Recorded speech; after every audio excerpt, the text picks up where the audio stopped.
Good evening friends, मैं हाजिर हूं एक बार फिर से आप लोगों के बीच में पॉलिटी की क्लास लेके, भारतीय संविधान एवं राज्य व्यवस्था की क्लास लेकर के।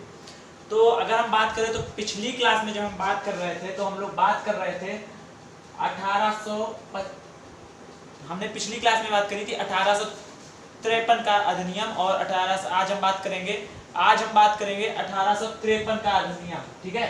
और पिछली क्लास में हम लोगों ने बात करी थी 1833 का अधिनियम, ठीक है, 1833 के अधिनियम के बारे में। तो पिछली क्लास में जो हमने बात करी थी 1833 के अधिनियम के बारे में, तो हमने आप लोगों को बताया था कि लास्ट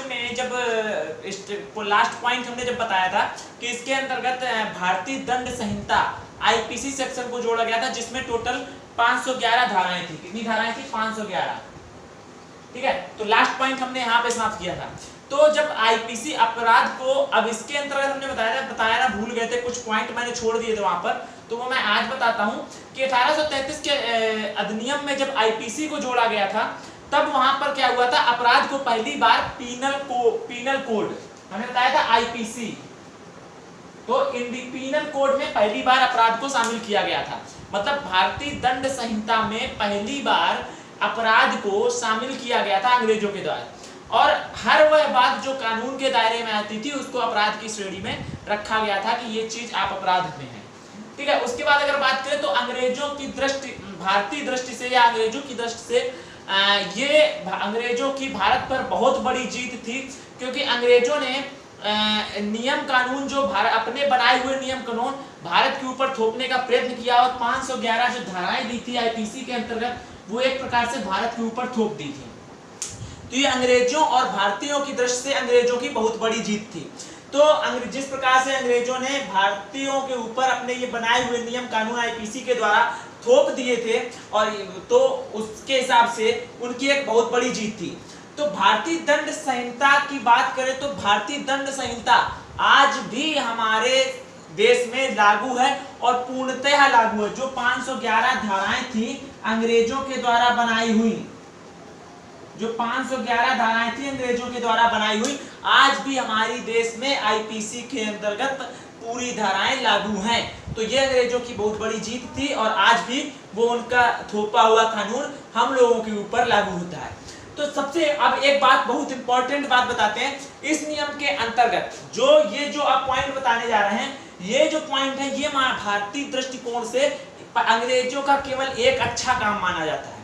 भारतीय दृष्टिकोण से पूरे अंग्रेज शासनकाल में ये एक अच्छा काम माना जाता है। सबसे पहला अच्छा काम जो हुआ था कि धारा 87 के अंतर्गत, 57 धाराएं थी आईपीसी की, धारा 87 के अंतर्गत किसी भी सरकारी नौकरी में भेदभाव, कौन कौन से भेदभाव? जाति, धर्म, लिंग, जाति, धर्म, लिंग के भेदभाव को पूर्णतया समाप्त कर दिया किसी भी प्रकार की सरकारी नौकरी पाने के लिए।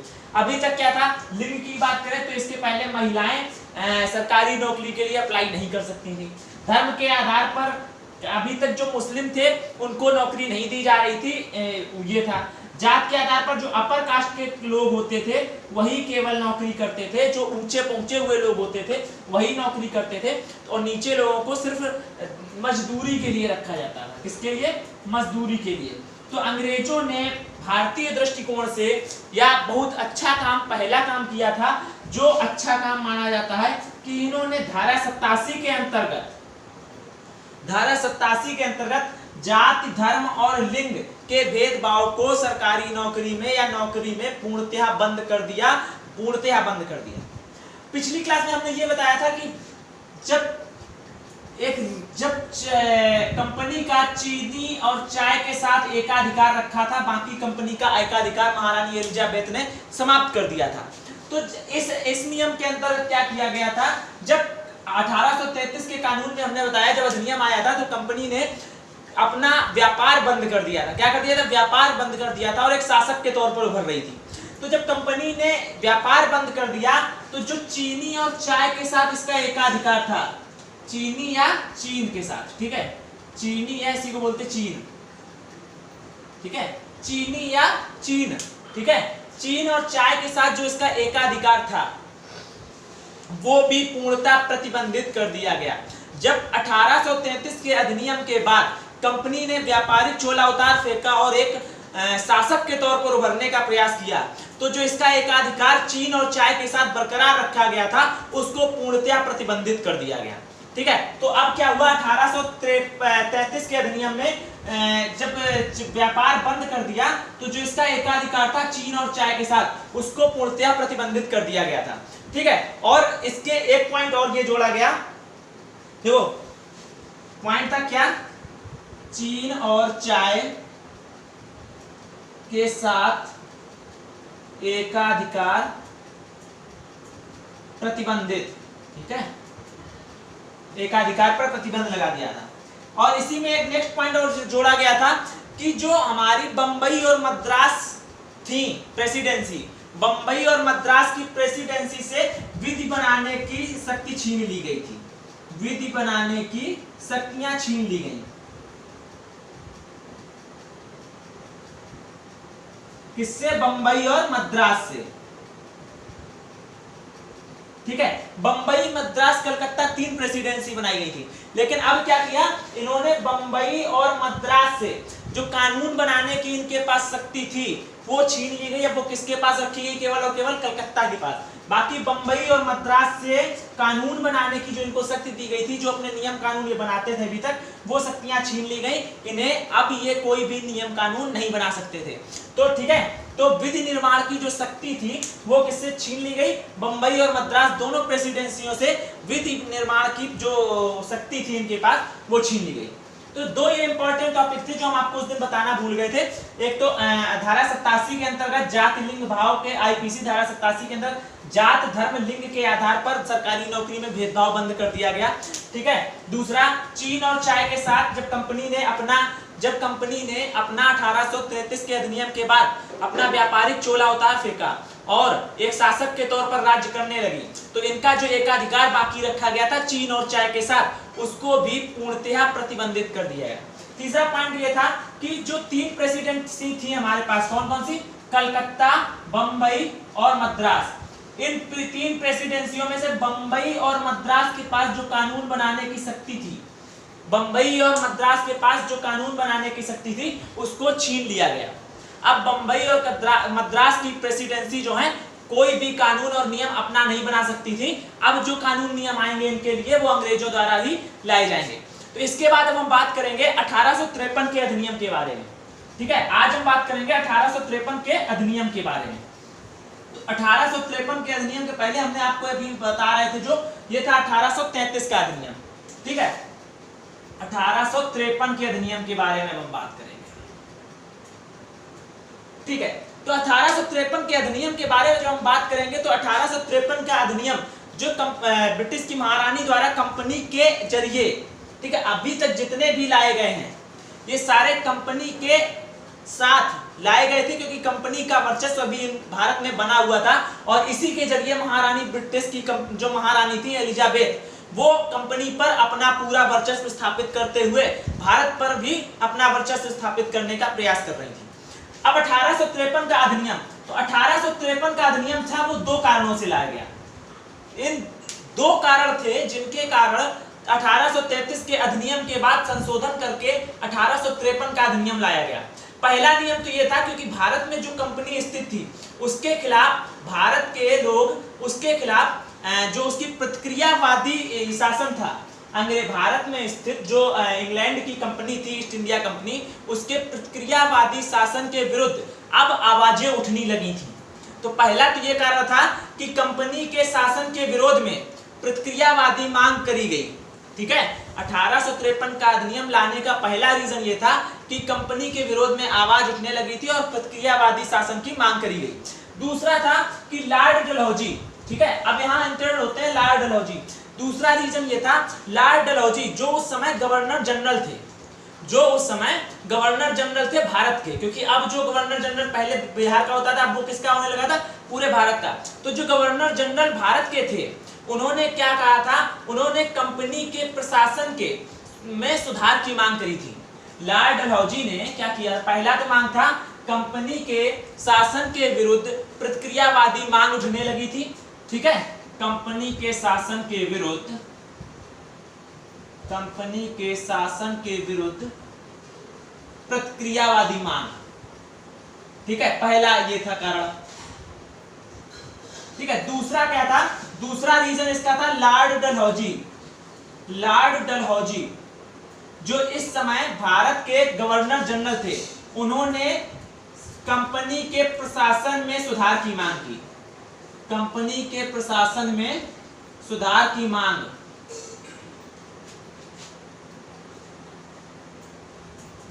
प्रशासन में सुधार की मांग। तो यही दो रीजन थे कि लॉर्ड डलहौजी द्वारा कंपनी के प्रशासन में सुधार की मांग करी गई, और दूसरा कि अब जो भारत में कंपनी थी ईस्ट इंडिया कंपनी, उसके विरुद्ध प्रतिक्रियावादी मांगे उठने लगी थी, इसलिए 1853 का अधिनियम लाया गया।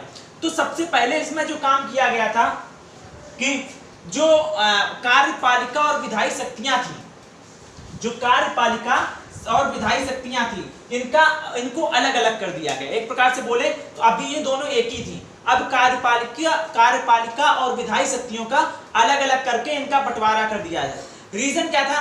अभी तक भारत में स्थिति ये थी, जो कानून बनाता था वही कानून लागू करता था। जैसे अभी तक जो गवर्नर जनरल होता था वही कानून बना रहा था भारत में, और लागू भी वही कर रहा था। तो इससे ये नहीं समझ में आ रहा था कि गवर्नर जनरल जब खुद ही कानून बना रहा है और खुद ही लागू कर रहा है, तो ये नहीं समझ में आ रहा था कि जो कानून बनाया है इसने वो सही बना है या गलत। समझ नहीं पा रहे थे, विभेद नहीं हो पा रहा था कि कानून सही है या नहीं। तो इसके लिए मांग ये हुई, ये पहला नियम ये बनाया गया कि अब जो कानून बनाएगा वो कानून लागू नहीं करेगा, बनाएगा कोई दूसरा, जो कार्यपालिका होगी उसके द्वारा बनाया जाएगा, और लागू विधायी शक्ति जो होगी उसके द्वारा किया जाएगा। तो ये पहला काम किया गया था, क्या? कार्यपालिका और विधायी शक्तियों को अलग अलग किया गया। कार्यपालिका और विधायी शक्तियों को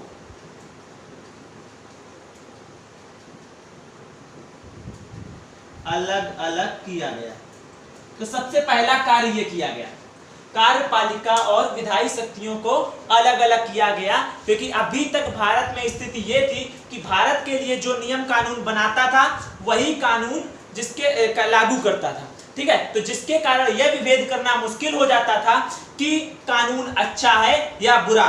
इसलिए निर्णय लिया गया कि नियम कानून बनाने के लिए शक्ति का अलग अलग किया जाए, दोनों शक्तियों को अलग अलग किया जाए। ठीक है, तो इसके लिए किया क्या गया?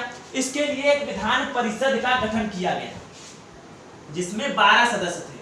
12 सदस्यीय विधान परिषद का गठन।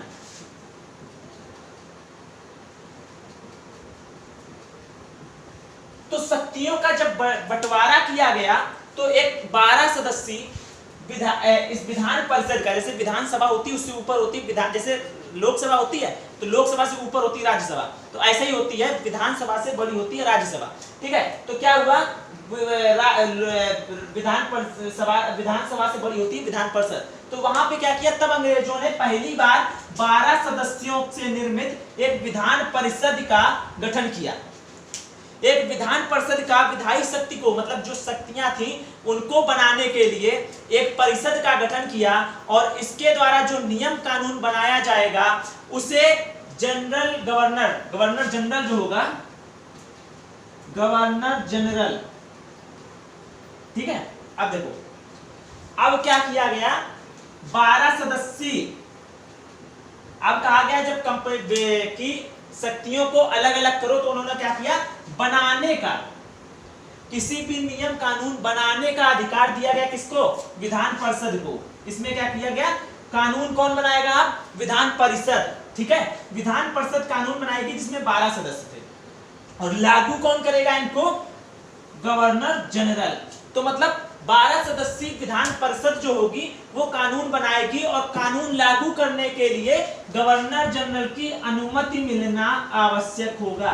बिना इसकी अनुमति के अब कानून लागू नहीं होगा। तो अब क्या, जब ये बनाएगी तो ये चेक करेगा कानून सही है कि गलत है। अभी अगर यही लागू, अभी क्या हो रहा था? इसके पहले यही बना रहे थे, यही लागू कर रहे थे, हमने जो बनाया सही बनाया, काम खत्म। लेकिन अब क्या है? ये बनाएंगे, ये लागू करेंगे। ठीक है। तो अब क्या है, अब आप गलती देखेंगे, ये चीज गलत है, ये कानून मुझे नहीं अच्छा लग रहा, तो पहले इसके लिए दो विधायी शक्तियों को अलग अलग करने के लिए विधान परिषद का गठन किया गया, जो कानून नियम बनाती थी, और इस नियम कानून को लागू करने के लिए गवर्नर जनरल की अनुमति आवश्यक थी। और यदि गवर्नर जनरल किसी भी कानून को नहीं लागू करना चाहता था तो उसे वीटो पावर दी गई। कौन सी पावर? Veto power. ठीक है, वीटो लगाने का अधिकार दिया गया। वीटो मतलब जैसे आपने सुना होगा कि परमाणु वाला जो क्षेत्र है उसमें भारत कई बार शामिल होना चाहता है, कई देशों ने, अमेरिका ने पहल की, आप शामिल हुई, लेकिन हर बार चीन उसमें वीटो लगा देता है। ये वीटो पावर पहले मिल रहा था भारत को, लेकिन भारत के प्रधानमंत्री जवाहरलाल नेहरू ने दोस्ती निभाते हुए चीन को दे दिया, और हर बार अब चीन उसका गलत फायदा उठाता है। ठीक है, तो वीटो पावर ये मतलब होता है हमारे पास अधिकार है कि तुम्हें हम शामिल करना चाहते हैं या नहीं। तो जिस प्रकार ये क्या होता था, वीटो पावर यही था कि अगर हमने विधान परिषद ने कोई कानून बनाया है तो वो लागू करें या ना करें, गवर्नर जनरल के पास ये अधिकार था। ठीक है, तो अब ठीक है, यहां तक हो गया कि एक विधान परिषद का गठन किया गया जो नियम कानून बनाएगी, और उस नियम को लागू करने के लिए गवर्नर जनरल की अनुमति मिलना आवश्यक था। ठीक है, नेक्स्ट इंपॉर्टेंट पॉइंट ये आता है कि ये जो विधान परिषद थी इसमें 12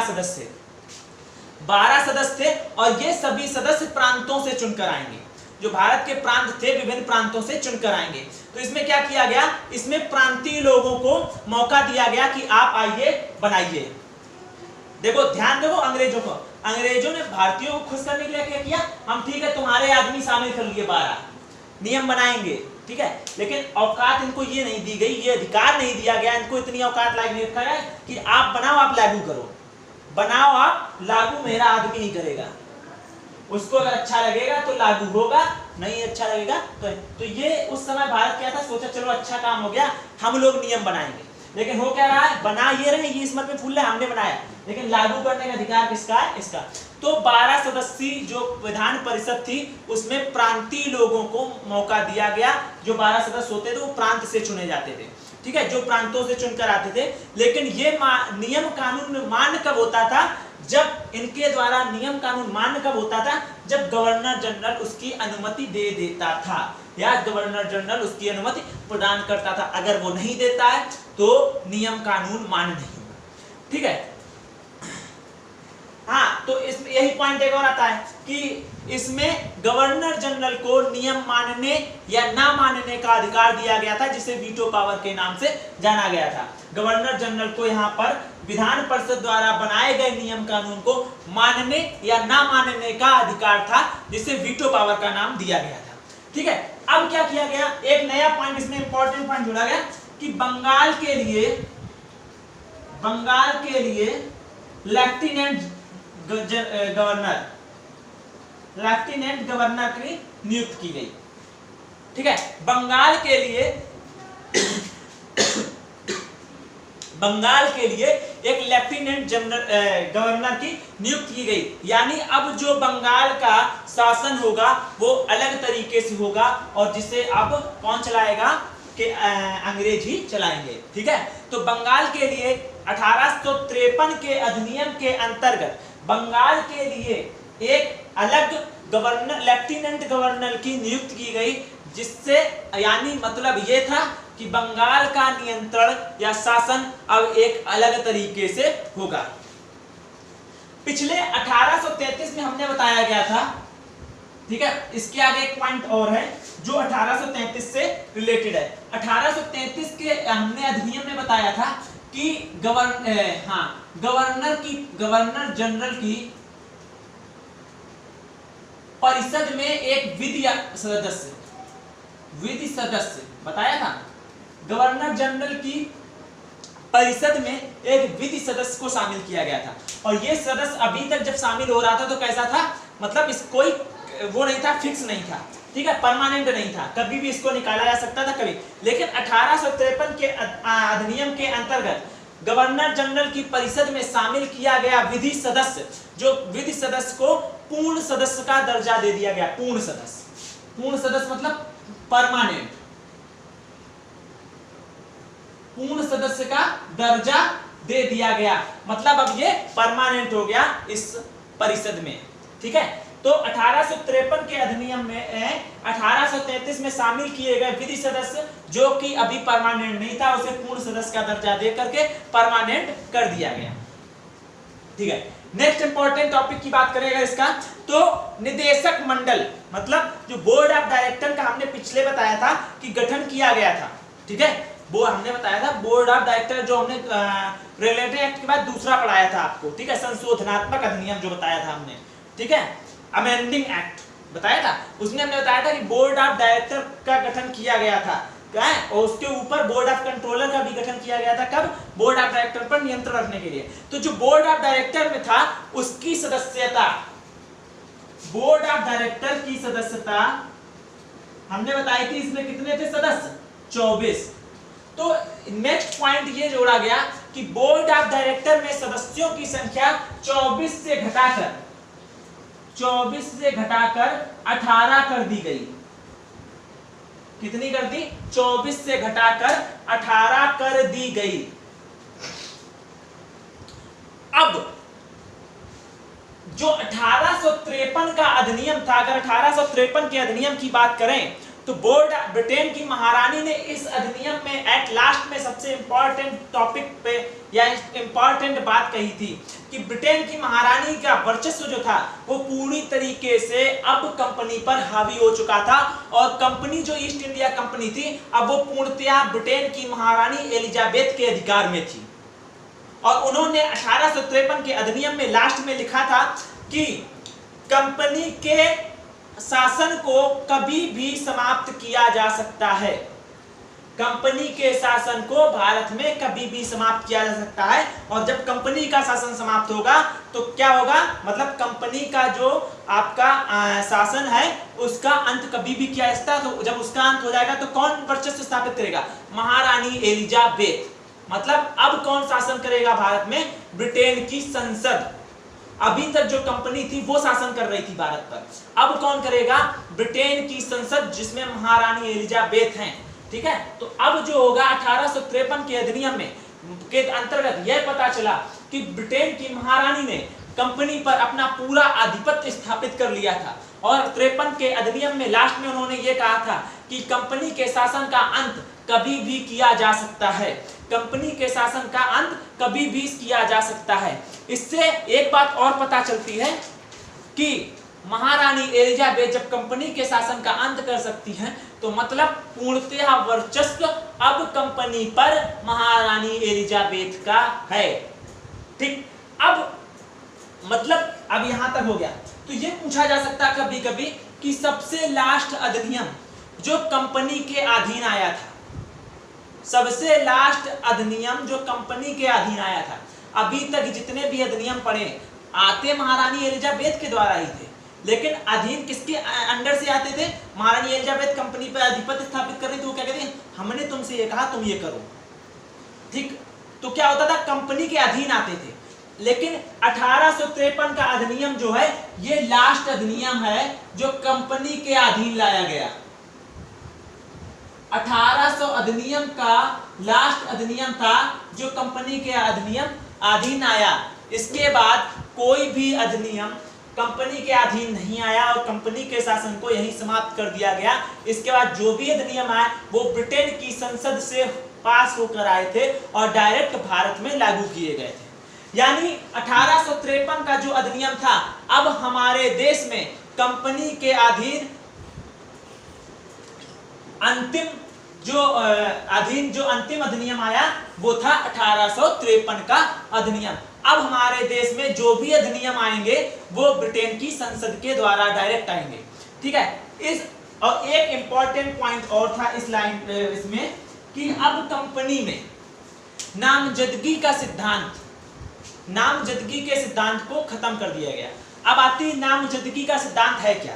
तो नामजदगी का सिद्धांत ये था कि अभी तक कंपनी जिसको चाहती थी उसका नाम दर्ज करके उसको बड़े पद पर बैठा दी थी। जो महत्वपूर्ण पद होते थे कंपनी में उन पे कंपनी किसी का भी नाम लेकर के खुद स्थापित कर देती थी कि आपको ये पद संभाला। लेकिन इस 1853 के अधिनियम के द्वारा इस नामजदगी के सिद्धांत को समाप्त किया गया।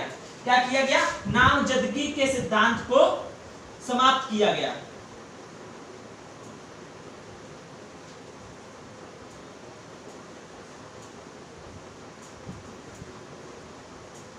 तो अब किया क्या गया?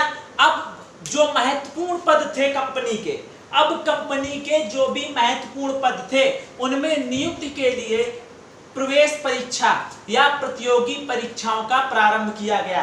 ठीक है, तो कंपनी के नामजदगी के सिद्धांत को खत्म करके कि कंपनी के महत्वपूर्ण पदों के लिए अब प्रतियोगी परीक्षाओं का आरंभ किया गया। मतलब अब प्रतियोगी परीक्षा होगी हर पद के लिए, जो मेन महत्वपूर्ण पद है, आज जो उसमें पास होगा उसी को ही कंपनी में महत्वपूर्ण पद पर सुशोभित किया जाएगा। तो आज के ये थे इंपॉर्टेंट टॉपिक। हमने पढ़ा 1853 का अधिनियम और थोड़ा सा पिछला पॉइंट हमने पढ़ा था 1833 का अधिनियम। तो 1833 के अधिनियम की बात करें, ठीक है, अगर 1833 के अधिनियम की बात करें तो 1833 को जो अधिनियम था उसमें कई सारे इंपॉर्टेंट पॉइंट थे, उसको एक बार हम रिवीजन कर देते हैं कि सबसे पहला जो पॉइंट था 1833 के अधिनियम में, उसमें कंपनी ने अपना व्यापारिक चोला त्यागा। ठीक है, हम एक बार 1833 के अधिनियम को आपके जो पॉइंट थे उनको बता देते हैं। ठीक है, जो पिछली क्लास में बताए थे, बाकी आज को अभी स्टार्टिंग में आपको बताई है। ठीक है, तो उनसे कोई फर्क पड़ता नहीं है। पहला पॉइंट क्या था? शासन स्टार्ट किया। ठीक है, शासन प्रारंभ किया। ठीक है, 1833 में 1833 के अंदर सबसे पहला जो बात थी तो उसमें यह कहा गया कि कंपनी ने अपना व्यापारिक चोला उतार फेंका और अब शासक के तौर पर उभरी। ठीक है, दूसरा पॉइंट ये था कि इसका एकाधिकार समाप्त कर दिया गया। एकाधिकार समाप्त किया गया, मतलब अभी तक जो कंपनी अकेले ही पूरे भारत पर वर्चस्व स्थापित किए थी, अब उसका एकाधिकार समाप्त कर दिया गया था। अब कई और कंपनियां भी भारत में आ सकती थी व्यापार करने के लिए। ठीक है, इसका तीसरा पॉइंट था चाय और चीन के साथ एकाधिकार रखा गया। मतलब चाय और चीन के साथ इसका जो एकाधिकार था उसको बना रहने दिया गया। ठीक है, तो अभी हमने 3 बार, और एक पॉइंट और था, इसमें भी 20 वर्षों के लिए कंपनी का शासनकाल बढ़ाया गया था। शासन बढ़ाया 1833 के अधिनियम के अंतर्गत 20 वर्षों के लिए कंपनी का शासनकाल बढ़ा दिया गया था। ठीक है, तो ये जो मेन पॉइंट थे उनके बारे में हम बता दे रहे हैं। ठीक है, तो ये थे 3 मेन पॉइंट। उसके बाद आज हमने बताया कि उसके बाद फिर उसके बाद हमने बताया था कि IPC act, IPC Indian penal code, Indian